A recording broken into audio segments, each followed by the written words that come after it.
issus de l'économie classique, les décisions individuelles sont guidées exclusivement par des motivations individualistes et utilitaristes. C'est ce qu'on appelle l'homo economicus. Dès lors, les politiques économiques ont été conçues pour des individus rationnels.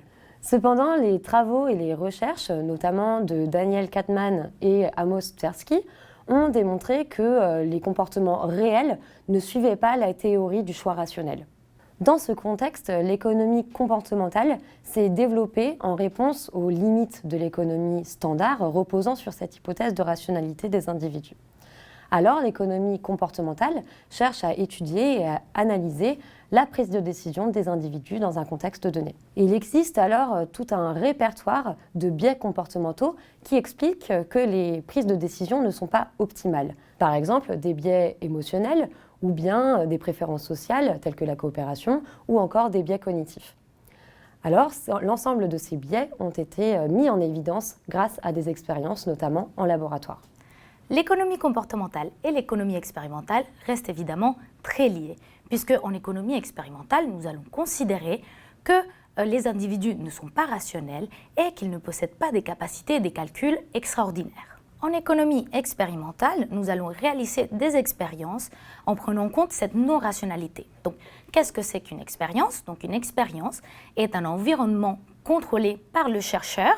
On va chercher à reproduire une situation économique réelle en contrôlant toutes les variables. Ça s'appelle le groupe contrôle. Ensuite, nous allons introduire une modification dans ces caractéristiques de l'environnement afin d'observer le changement de comportement des individus. Et c'est le groupe traitement. Les méthodes expérimentales en économie étaient vues comme impraticables et impossibles et seulement réservées aux sciences naturelles. Et ce n'est qu'au milieu du XXe siècle que la perspective dans la recherche en économie va changer.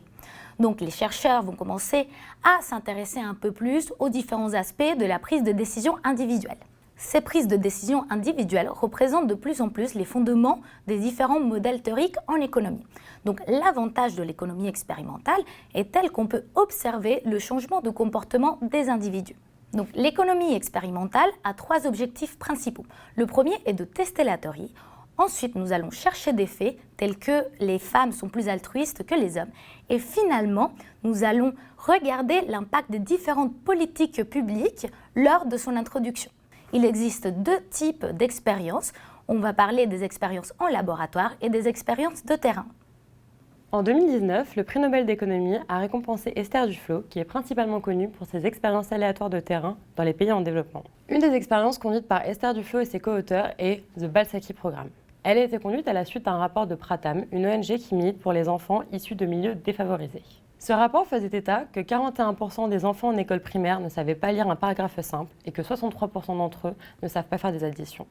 Le but de cette expérience est donc d'introduire des balsaki, qui peut se traduire comme tuteurs ou amis des enfants en indien. Les balsaki, qui sont généralement des jeunes femmes qui viennent tout juste de sortir d'études et qui sont issues de zones urbaines proches des enfants, vont intégrer les classes et donner des cours particuliers aux élèves.